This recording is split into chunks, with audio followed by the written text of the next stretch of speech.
All right, let's jump straight into today's explainer. We are unpacking one of the absolute most terrifying yet genuinely miraculous true stories in all of aviation history.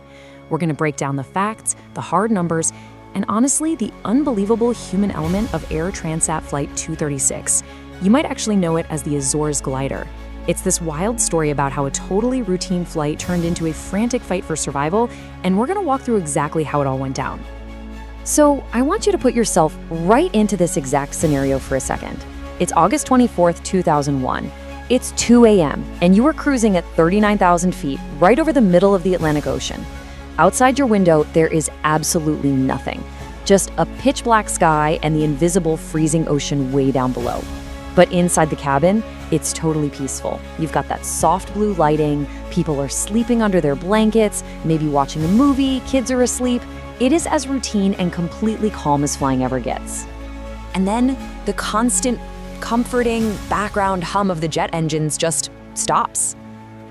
Total silence. The only thing you can hear is the rush of the wind tearing past the outside of the plane.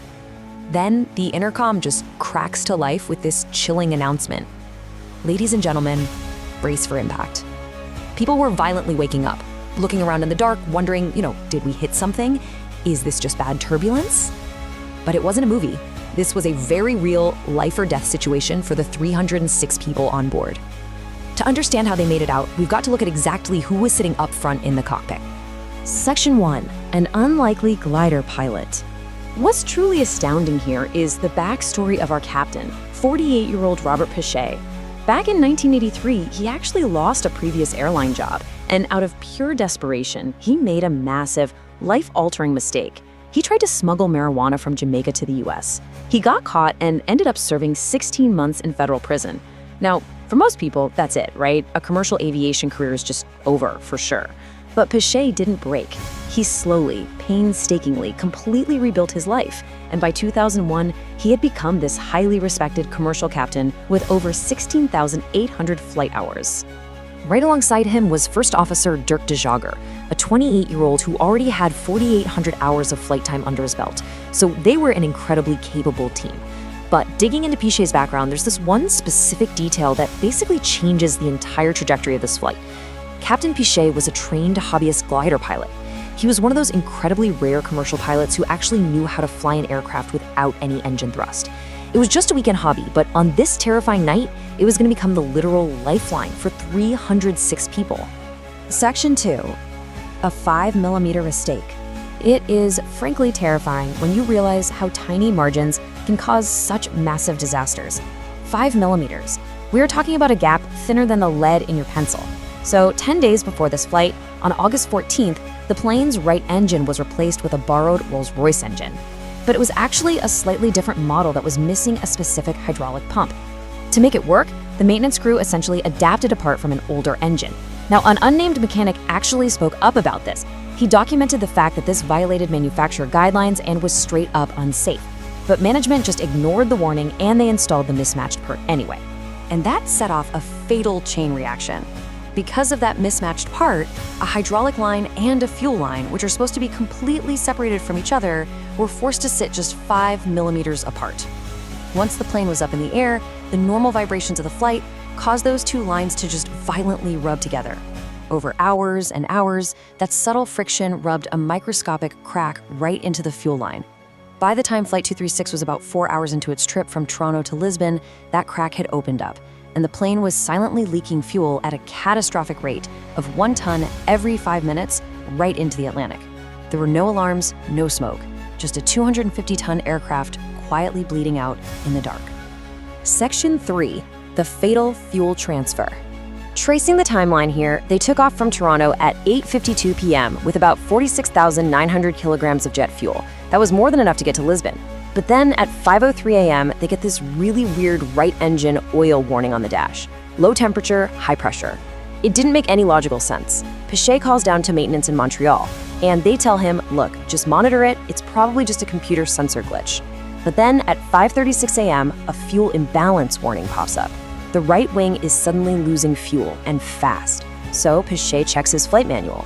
The manual says if you have a fuel imbalance, you open a crossfeed valve and transfer fuel to equalize the tanks, which is exactly what he did. To really grasp the absolute tragedy of what happened next, think of it kind of like a leaking roof. You see the leak, you grab a bucket to catch the water, right? You're doing exactly what makes logical sense to fix the problem. But what you don't realize is that the floor right beneath your bucket is completely missing. Whatever you catch just falls straight through the house. Because that right fuel line was physically severed, every single drop of perfectly good fuel that Pichet transferred from the safe left tank over to the right tank just poured straight out into the ocean.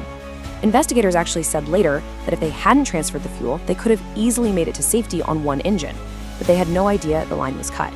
They were good pilots just following the manual to the letter. Section 4, 19 minutes of silence. Fast forward to 5:50 a.m., and the fuel readings are dropping so insanely fast that Pichet realizes, okay, this is absolutely not a sensor error. He declares an emergency and diverts to Lajes Air Base in the Azores, which is still 150 miles away. At 6:13 a.m., the right engine just dies. Complete flameout. Pichet calls in a mayday and starts descending on one engine. For a brief second, they're thinking, okay, we might just barely make this. But exactly 13 minutes later, at 6:26 a.m., the left engine flames out too. Total silence. The cabin is plunged into darkness. When the emergency backup power finally flickers on, the passengers realize the horrific truth. Both engines are gone. People are frantically grabbing their phones in the dark, desperately typing out their final text messages to their families. I love you, forgive me, take care. So what do you even do when you're 39,000 feet up in a 150-ton metal tube with 0 engines? Well, you remember who you are. Captain Pichet was a glider pilot. He immediately sets the Airbus A330 into its optimal glide configuration. Now, the A330 actually has this theoretical lift-to-drag ratio of 17:1. That basically means for every 1 foot of altitude it drops, it can glide 17 feet forward. So mathematically, from 39,000 feet, they could glide about 120 kilometers. And when they checked their instruments, Lajes Air Base was exactly 120 kilometers away. The math was perfectly lined up. But actually executing it in real life, utterly terrifying. Because they were dropping like a stone. It became this terrifying countdown. They were losing 2,000 feet every single minute. Military Air Traffic Controller Sergeant Jose Ramos is on the radio, frantically feeding Pichet the exact coordinates to guide him toward the runway. By minute 5, they're at 29,000 feet, still 44 miles out. By minute 12, they've plummeted down to 15,000 feet, just 18 miles out. And by minute 17, they are a mere 5,000 feet above the dark, cold ocean, just 3 miles from the runway. They could actually see the runway, but they were coming in way, way too fast. And they literally only had one shot at this. Without engines, there's no go around.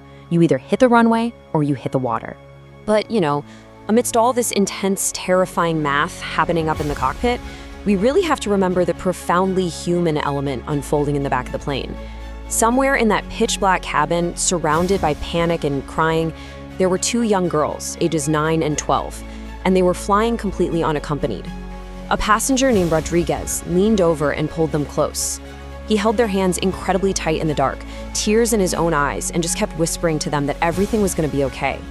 He offered them this incredible comfort in the face of what looked like certain doom, even though no one on that plane had any idea if they'd be alive in 2 minutes. Section 5. Courage in the dark. So 19 minutes into this glide, at 6:45 a.m., the runway lights of Lajes Airport finally cut through the darkness.